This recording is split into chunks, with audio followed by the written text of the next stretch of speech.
LG's anti-Apple policy. But there Ah. are lots more to talk about with our Bakit si First Lady Liza tumulong din? Hindi eh. Paano hindi ko alam, Ate Tiger Eyes, bakit si First Lady Liza tumulong din? Tumulong sa, hindi ko siya gusto. Pag tatakbo si FL Liza for president, hindi ko susuportahan. Hindi ko susuportahan. guest tonight. We have him in Hanggang pang-asar lang natin yun. Di ba? You don't think natatakbo siya? Oo nga, sana nga eh. Kasi, very misleading eh. And then siguro, baka gusto lang mang-asar. Di ba? Baka gusto mang-asar ng ating mga tropa peeps. the flesh and in our hot seat. Interior Secretary. It's red. Interior Secretary John Vic Remulla. I'm kidding. Thank you for joining us, Thank you, Secretary. guys. So, okay, let's take off from that anti-Apple. Yung pormahan talaga ni ni John Vic, parang athletic yung gusto niyang datingan, sporty.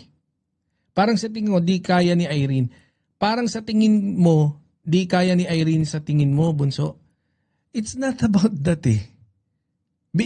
Kung tatakbo siya ng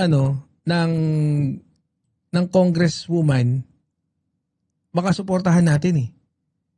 'Di ba? Maybe she can contribute. Pero pagka would you like to gusto mo bang ilagay sa kamay ng isang inexperienced na leader na yung bansa natin? National na to, president, magli-lead ka ng bansa. And I think nakita ko pag during campaign nagsasalita din siya, 'di ba? Nagsasalita si Ma'am Irene. Pero with all due respect, I think she's not ready for running as a president. Medyo salungat sa prinsipyo ko nga eh. Salungat din sa advocacy ng channel natin na magtuturuan tayo. Malay nyo, 2028 pa naman, di ba? Sige, ilagay natin i-profile natin si Ma'am Irene. Tingnan natin kung talagang tatama ba, di ba? Kung sushoot. Si PBBM, talagang full package si PBBM. Yun nga yung bentahin natin eh. 'Di ba? Even si Sara noon dati, yun din ang sinasabi. Pang-asar lang yan, Bunso. Kahit ako, di rin maniniwala. Super mabait. Kaya, kay Baba. Di yan tatakdo kasi para saan pa yung anti-dynasty na sinusulong nila. Correct. Yun nga eh. Ang hindi ko rin maintindihan sa mga tropa natin, bakit parang kung pinopromote nila, Ma'am Rayanne, if they are promoting, merong parang ipinapain mo si Ma'am Irene eh. Sa Lions din, sa mga criticism. 'Di ba? Kagaya niyan. Makikriticize siya, ako, tapos loyalista pa ako. Tapos makikriticize ko siya kasi, yan eh. Medyo, hindi na eh, di ba? Hindi naman po sa ganon. Pareho kami po ni Banat B. She don't deserve na matulad siya sa kuya niya with due respect. Correct. Nakakatawa lang na we have to ban our politicians, not politicians, but Hindi, yun nga. So I think, tumigil naman na sila eh. Pero there was an instance, I think it was last month, or if I remember it correctly, then parang marami mga postings about, di ba? Kaya lang, I'm sure, pag tumakbo si Ma'am Irene, I'm sure susuporta ng mga loyalista yun kasi well-loved si Si Ma'am Irene. Pero yung I'm talking about dun sa natin. Oh, gusto mo ng maraming experience pero maraming experience din na mangurakot, sabi ni Ma'am Lilibet. Hindi nga ganun eh. Ma'am Lilibet, actually, ito, yun na nga yung sinabi ko eh. Kagaya nung pinakita ko sa inyo kanina, 'di ba? Magkakaroon tayo ng profiler eh, ng pagpo-profile ng mga tamang mga candidates. And which, ayan, sige, ilapag natin dyan, no? Tingnan natin kung if Ma'am Irene falls dun sa talagang desirable candidate, no? Experience-wise, characteristic-wise, past experience niya of leading big community, 'di ba? And then okay naman sa tingin ko okay lahat apart from experience. 'Di ba? Yes, you can argue. We can always argue na parang there's no such thing as being prepared known as a president. Kasi yan na yung ultimate na position. I agree, no, na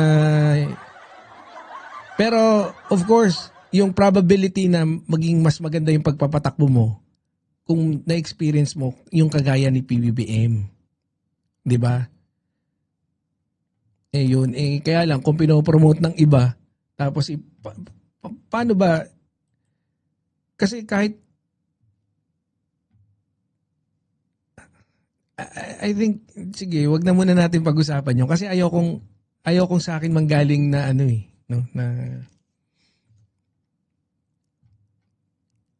Kasi kahit pagdebatihan natin, I think you will not be able to defend Ma'am Irene pag siya. Si Sandro, si Kong Sandro, yeah, maganda, preparation, di ba? Oh. Naging majority leader ng Congress, pinakabata, ganda ng mga maraming batas na naipasa. Next, pangalawang term niya na, di ba? Yun yung maganda. And then after that, let's see. So kagaya rin siguro ni PBBM, baka after niya mag-Congress, mag-Senate. After ng Senate, di ba? Ganun yung So, si PBBM na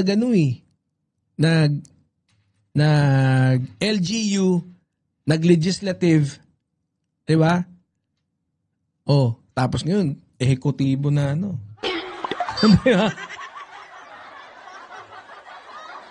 Madaling ibenta.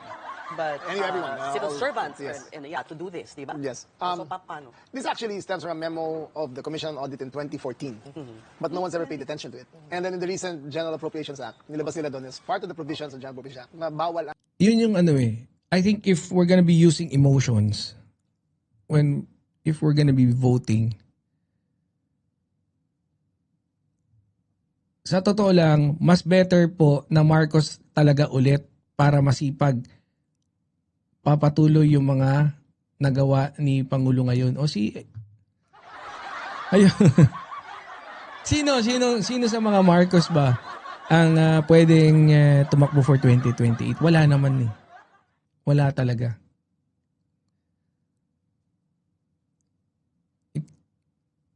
Si Ma'am Irene,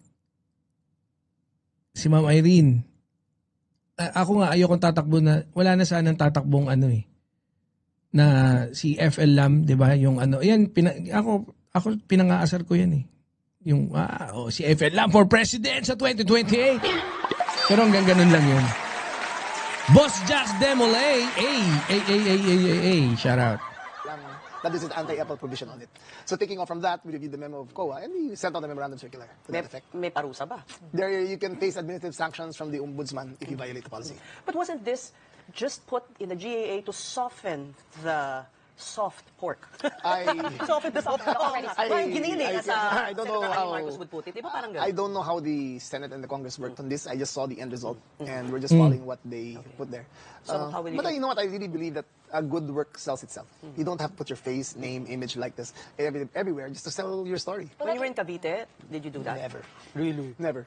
Your face hindi nakapaskel sa mga, Never. or the name? Never. How will enforcement go, Secretary? That's always You been know our what? That's the problem. least of our problems because it's in social media pa. Diba? The minute you put your name there, ilalabas na nila kagad sa social media yan eh. And the millennials and the Gen Z and the Gen X. Banat Boy, mamili tayo ng leader based sa performance at nagawa yung may resibo na hindi sa name ng family. I couldn't agree more. Pero yun nga eh. Kaya nga yung profiler, yun nga yun eh. 'Di ba? Kasi yung pag pinrofile mo, doon nga natin makapagkukumpara. So, i-categorize na natin senators, then yung mga potential na tatakbo ng presidente. Then we are aware kung ano yung mga karakter niya, ano ba yung mga na-experience na, how does he or she performs under pressure, 'di ba? Kung ano yung mga the way he speaks, paano niya ba i-represent yung kung Congress siya, how does he represent, 'di ba? Si FLM, okay,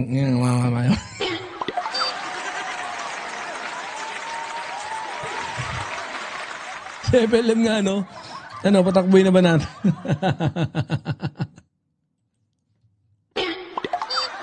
Si Sentry. Tingnan natin.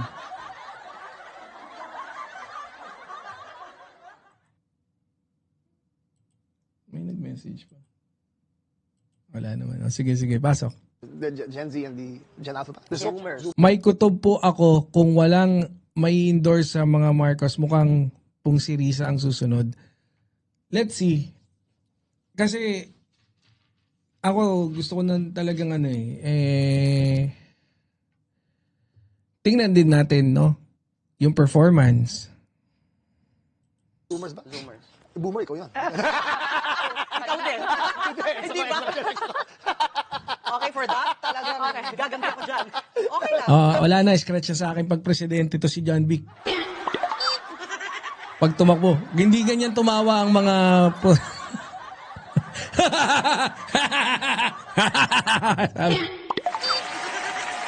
sabi. De, joke lang. Ulitin natin. Sarap ng tawa ni Secretary John Vic. John Vic Rimulya, mas marami ang salita kaysa i-profile natin, leader, ilalagay natin. Boss JR, 1970, ano ka lang ba? Bago ka lang ba sa ano natin? Kanina pinakita ko na yung profiler kung paano magpo-profile, kung paano gagawin natin, no? Pero it's not a good example pa. Kasi, gusto ko mag-profile dati ng mga vloggers. Diba? Then, i-categorize them for ano. Asa na ba yun? Ayan nga, yan. Si Coach Jarrett. Then, kunyari yung mga ganyan ha. Let's just imagine na lang na ano sila. Mga, instead of political vloggers, sila yung mga politicians dyan. And then, i-categorize natin as ganto, as senators, as congressman, medyo mahihirapan tayo kasi ang daming talagang tatakbo. And yung congressman, meron kasing ano yan eh. Hindi, basta hanggang doon muna tayo sa senators. And then siguro LGU, mga mayors. 'Di ba? Tapos may rating na yan. So andyan na, may sarili na tayong survey. 'Di ba? Profiling request lang, sana may ibang language pang alam, di lang English. Pwede rin, 'di ba? Maglalagay tayo ng mga tapos pag kinlik mo yan, kunyari, then magbibili na ako ng domain. Si Jack Argota ko kuning campaign manager ni Sarah.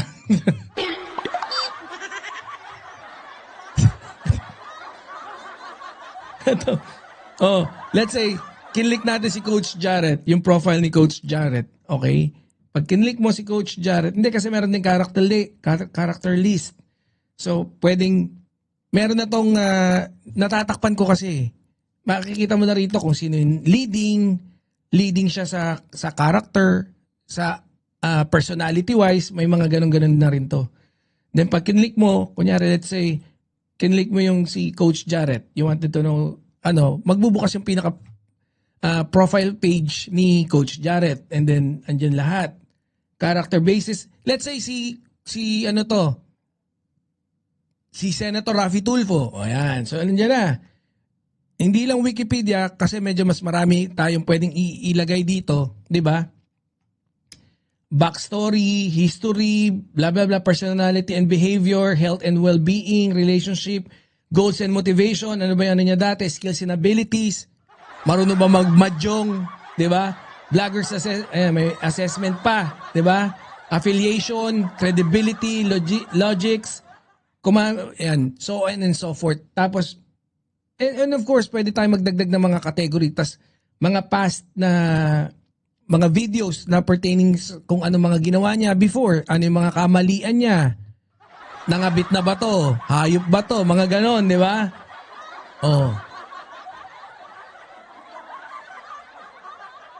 Sino yung mga dati niya nakaaway? How did he react pagdating dun sa ano? Di ba? Kung kagaya ni Atty. Libayan, kabayo ba to? Kabayo ba to o mukhang kabayo lang? Ganun, di ba? So, motto in life, mga ganun. Importante yun. Boss B.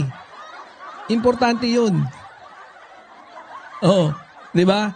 Tapos, kunyari, pag malakas na yung natin, yung profiler natin, mag-i-interview. Let's try to interview them one by one pertaining dun sa tatakbuhan nila.